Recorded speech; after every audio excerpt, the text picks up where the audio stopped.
If there was one thing I can point to that took my barbecue to the next level, it wouldn't be a new smoker. It wouldn't be a fancy rub. It wouldn't even be some new creative technique. It was learning how to hold barbecue properly, specifically warm holding barbecue for extended periods of time. Today, I'm going to show you my exact approach to warm holding briskets so I never stress about service and consistently get the best possible results. And if you're thinking, I don't own a warmer, don't worry. I'll show you options that work with stuff you probably already have at home. But I can tell you unequivocally that utilizing warmers has taken my barbecue truly to the next level.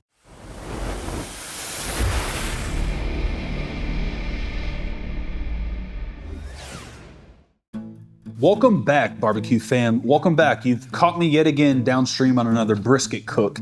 And in today's video, it's important. I think it's important. You saw in the title, we're talking warmers. And I just want to tell you guys, we're not just talking warmers, meaning like the apparatus itself. I'm going to endeavor on this video to give you guys all the information, all the mistakes, all the stuff that I got on how to warm hold barbecue, specifically brisket. I'm just gonna dump the data that's in here your way. Yeah, we'll keep that. I'm gonna dump the data your way. And the reason why is because warmers have made my life immeasurably better when it comes to barbecue, and not just made my life better, warmers have made my barbecue better. I tell a story, I've told it multiple times, about the first time that I used a warmer and how I accidentally made the best brisket that I had ever made. I was cooking for like over 100 people. I had a bunch of proteins that I was juggling. I rented the warmer out of necessity. And then a byproduct was that I was serving the brisket off the block. And as I was looking at the brisket, I was like, my goodness, that looks good. I don't know how I did that. And then I reverse engineered and realized it was the warmer. So anyways, I'm gonna talk warmers, all things warmers. And just so you guys know, tomorrow, which will be like seconds for you guys, but tomorrow is where the meat and potatoes of this video really happens.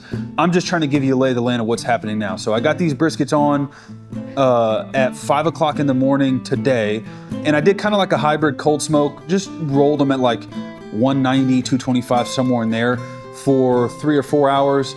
Got the bark that I was looking for, cranked my temps up to about 275 and just rolled them all the way through. Now, that brings us to current. And I want to note that I temped them 15 minutes ago and they were about 190-ish in the lean and the point. And if you guys missed my last video, it was a test on when to pull briskets.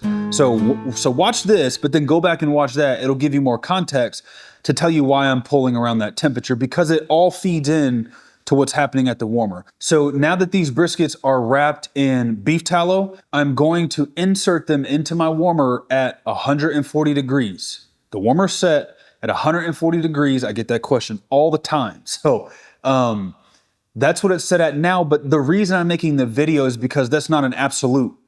I've gone higher. I've actually gone slightly lower. So I know it's not super safe, but I've done that. And that's what tomorrow's all about. So let me get these inside of the warmer.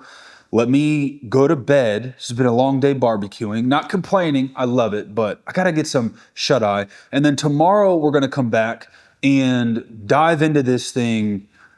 Well, we're just going to dive in head first. I'm going to bring you guys all the way through my approach to warmers. And again, guys, my only request, and I mean this like from the depths of my heart, please do not penalize me for just delivering information. That's what I'm gonna do. It's not gonna be a bunch of B-roll, crazy cuts, none of that stuff. And my hope is that us as a collective, as adults, we can just be a little patient to receive the information. So that's what I got for you. See you guys tomorrow. Cheers. Welcome to the deep end. Welcome to the barbecue warmer, brisket warmer deep end. And I'm just gonna go straight to the jugular on this one. Because guys, warmers, they're really not that complex. There is a couple ways to do this. Now, here's where it gets let me put it this way. Here's where I could draw this whole video out to be 2 hours, because I could touch on every individual variable that exists within kind of hot holding brisket. I won't do that just because I want to deliver you as much concise information. But my point is that there's only really a couple ways to do this, and then within those ways, there's some variation. So I'm probably going to touch on three main categories. The first category is going to be the way that I use my warmers most commonly. I get that question asked all the time, which is, Marcus, how do you use your warmer? So we'll touch on that. That's kind of going to be the first peel back on this onion to lay the road to brisket warmer success.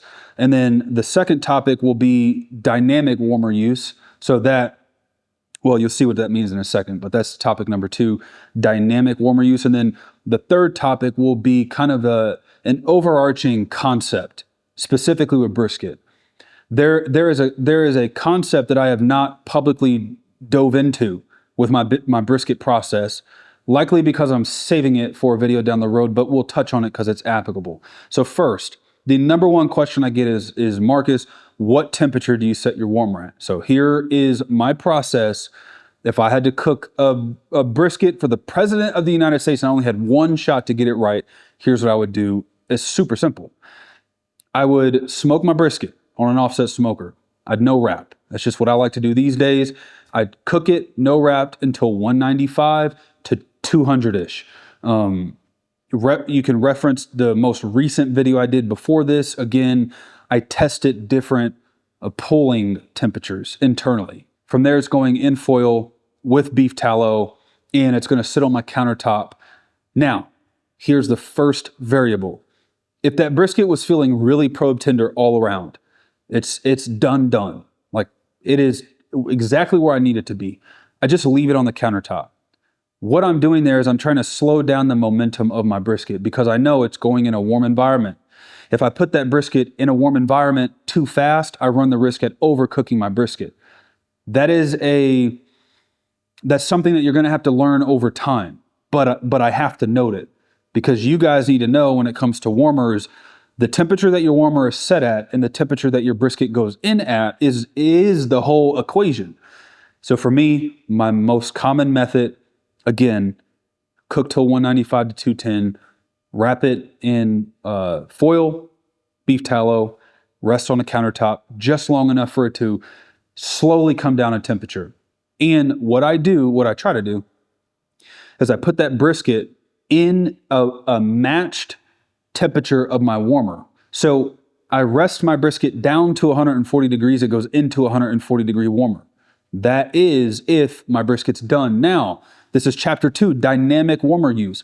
What if your brisket, singular, or a batch of briskets are all at different temperatures? What do you do? So this is where you can use warmers dynamically. What I mean by that is, I'll use another example.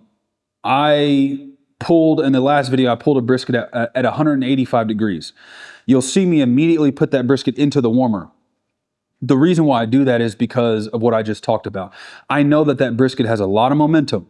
It's built up a lot of momentum, and because it has that momentum, once I lock that brisket inside of foil, it's going to trap that heat. As most of us know, if you're cooking anything, once you build heat momentum, it's going to carry over. There is a carryover effect, whether it's brisket or steak. Anything you cook will carry over. So I'm going to use that carryover and put that 185er right inside my 140 degree warmer, because I'm going to account for two things. First, the carryover. I know for certain that brisket will go from 185 to 195, but let's just call it 5. 185 is going to go 190. From there, though, I know that it's going to get more tender as it sits in that warm environment before it starts to decline. So there is a peak that it hits, then there is a flat line that it's going to run until at some undetermined time of natural brisket schematics. No idea why even I use that word. Maybe it's applicable, probably not. But natural brisket timing is it's going to peak, it's going to flatline, it's going to drop. This moves us into chapter 3. And chapter 3 is the flatline portion. So I want to talk about this because this is important, guys. It really is. So scientifically, you could take a brisket raw, put it in your oven at 170 degrees. Like your oven is set at 170, the lowest temperature. At 170, over a long enough period of time, that brisket will cook. It will cook. Probably would take 40 hours, 35, 40 hours, but it will cook. It will get tender. Why am I telling you that? Because something that I don't hear talked about a lot, and something I certainly don't talk about, is the idea that, or the notion that, just because a brisket says 195 or says 200 doesn't mean that it's where you want it to be to go out on the service block. Let me unpack that. I have temped briskets in the lean, let's say, where the lean says 195 when I put my thermopin in there. It says 195, but it doesn't have the give that I want. And that's because of the relationship between internal temperature and then time in heat, time in a warm environment. In those cases, what I used to do, but now I have warmers, so I don't have to do that really. What I used to do is, once my brisket says whatever temperature I want it done at, but it's just not there, I would close my dampers down, throttle my fire down, and turn my smoker into a warmer at around 200 degrees. So I would cook a brisket, let's just say at 275 to 300 the whole time. Get it to where it's probing close to done. But that little extra piece, that little extra, I need this a little bit more tender, I'd throttle everything down, drop my smoker temp to 200, and I'd let it chill there. And the reason why I would do that is because we just talked on that. Scientifically, at a 200 degree cook chamber temperature, that's enough to tenderize a brisket. So I would allow my brisket to sit in there, and every 20 minutes I'd go and just stick a thermometer. Does it feel more tender? Yeah, a little bit. Okay, 20 more minutes. Does it feel more tender? I'd give it a couple hours until I got the tenderness that I want without overshooting my brisket doneness. I hope this is making sense. My point in this third chapter is to tell you guys that because I have a warmer, I don't need to do that anymore. I do it in the warmer. So now I can take a brisket that's temping 185, 190, 195, somewhere in there. It's temping there, but it just doesn't have that fuel that I want. And I can immediately put it in the warmer. In that warmer, again, my brisket's gonna peak. It's going to flatline. That flatline could be anywhere between 2, 3, 4 hours. It will flatline and then start its descent down to the warmer temperature, in this case, 140. That will allow me to pull a brisket early, get it tender without overcooking it and or drying it out. I hope that made sense. Now, in the event that you don't have an electric warmer, you have two options. I've done these options for years. I mean, before I ever bought or rented a warmer, I ran this same play all the time and got equal to the same results.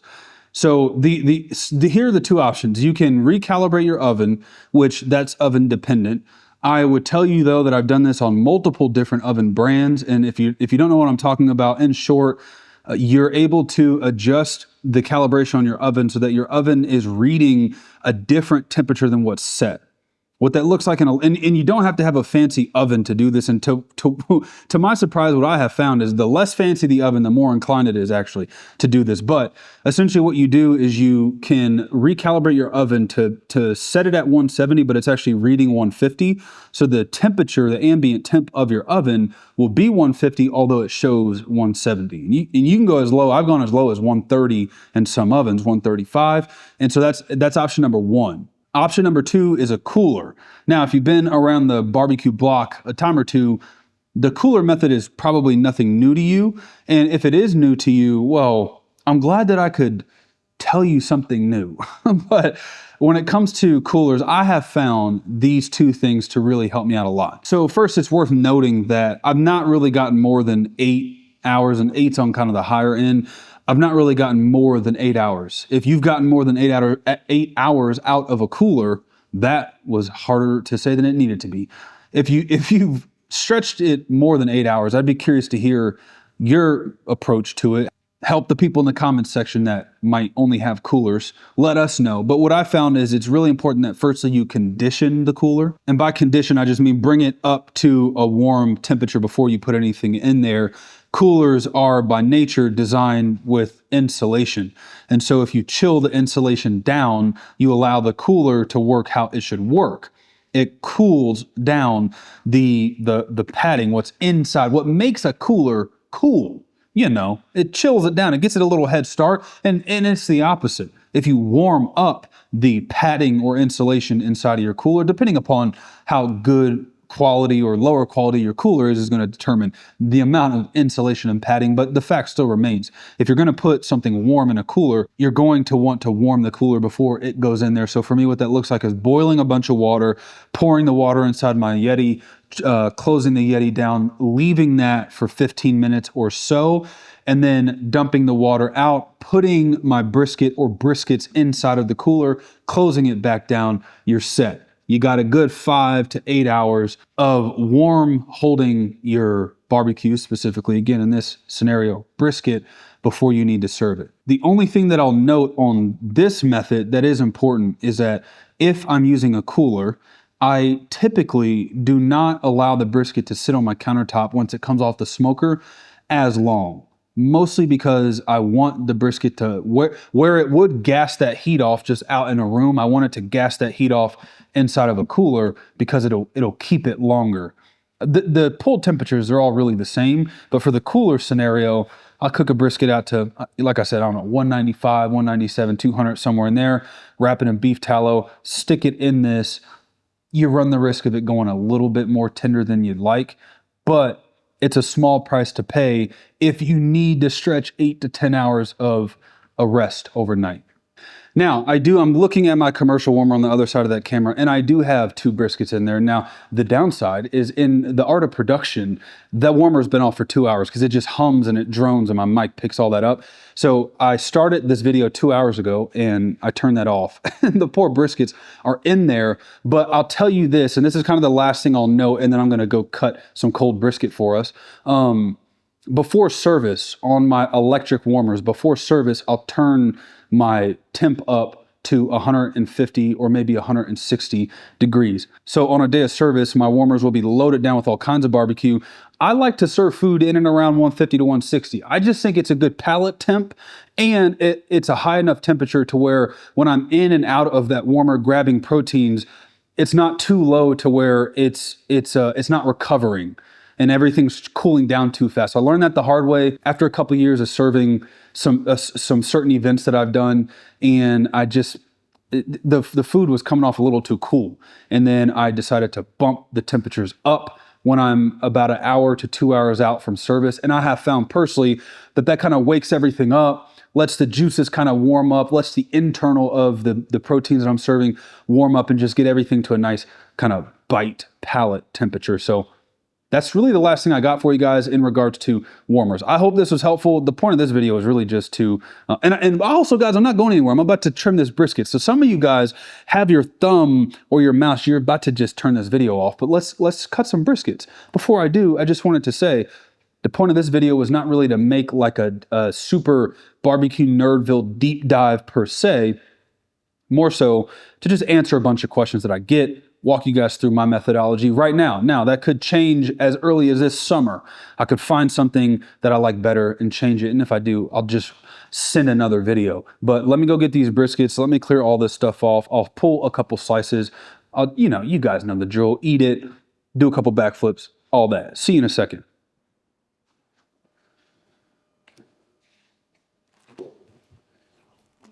All right. Now, I really didn't need to cook a brisket to showcase the warmers, but why not? So, behold, beautiful brisket. Pour a little bit of this on there. Oh my goodness. That'll wake it up. That's hard to beat. Get some pointy slices. Point slices. There you go. Intermuscular fat still there, still giving. good structural integrity, just a good piece of fatty.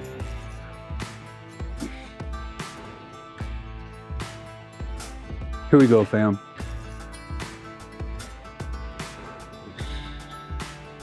Oh, that's good. You would think, having tested and eaten 4 individual briskets last week, that the last thing I would want again is more brisket, but I mean, yeah, this is good. Okay. Mighty fine. Guys, I hope you liked this video. I hope this was helpful. More content to come. I'm coming at you guys every time, once a week. I'm coming at you with more barbecue content. I love you to death. Big Frizz, as always, meet and greet. Over and out.